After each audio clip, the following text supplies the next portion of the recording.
प्यारा सिंधी भाउरो, जय झूलेलाल। मां पृथ्वी आयलाणी सतना मध्य प्रदेश में तव्हां खे अॼु हिकु ख़ासि समस्या के प्रति ध्यान आकर्षित करण तो चाहियां। अॼु छोकरनि जूं माइटियूं नथियूं थियनि। समाज में छोकरा 30 साल जा 35 साल जा वेठा आहिनि ऐं ख़ासि करके उहे भाउर जेके वीचारा मीडियम फैमिली में बिलोंग कनि था, जंहिं वटि पंहिंजा दुकान न आहिनि, कारियूं न आहिनि, बंगला न आहिनि। छो?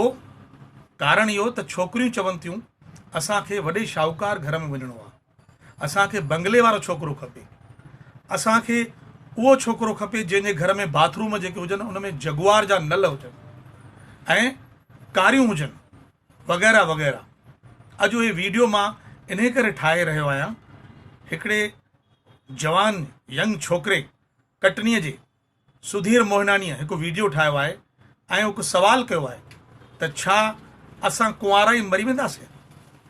हीअ ॾाढे दुख जी ॻाल्हि आहे, गंभीर समस्या आहे।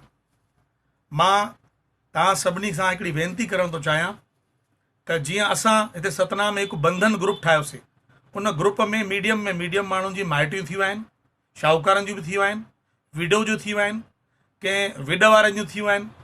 ईअं ई मीडियम जेके छोकिरा आहिनि, जेके ख़ुशि आहिनि, जेके कमाइनि था, उन्हनि जी मदद कयो। सेठियुनि सां बि मुंहिंजो अनुरोध आहे त पंहिंजे पाण वटि जेके तव्हांजा छोकिरा कमु करे रहिया आहिनि उन्हनि जो जीवन सुधारियो, उन्हनि जूं पघारियूं सुठियूं ॾियो, उन्हनि जी तकलीफ़ुनि में, उन्हनि जी समस्याउनि में उन्हनि जो साथ ॾियो ऐं उन्हनि जी शादी, उन्हनि जी माइटी हलायो। ऐं कोई मिटी माइटी वारो विच में अचे थो, तव्हां उनजी जवाबदारी खणो, उनखे तव्हां चओ त तव्हांजो ॿारु दुखी थींदो त मां वेठो आहियां। अगरि छोकिरो सुधरियल आहे त, छोकिरो कमाईंदड़ आहे त, मुंहिंजी तव्हां सभिनी सां वेनती आहे, अगरि ये समस्या हलंदी रही त इहो ॾाढो गंभीर असांखे परिणाम भोगणो पवंदो।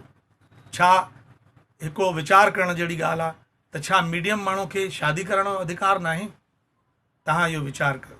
ऐं सुधीर मोहनानी जंहिं मूंखे इहो वीडियो मोकिलियो आहे, मूंखे अॼु वीडियो मिलियो आहे, मां उनखे हिकु गीत सां हिकु उमेद ॿुधाइण थो चाहियां त ॾींदो हो गोरिया चाहे सांवरी पर कॾहिं त ॾींदो ओ गोरी चाहे सांवरी पर कॾहिं त ॾींदो। असांखे करिणो आहे, असांखे करिणो आहे, असांखे करिणो आहे विश्वास झूलण ते कॾहिं त ॾींदो। जय झूलेलाल।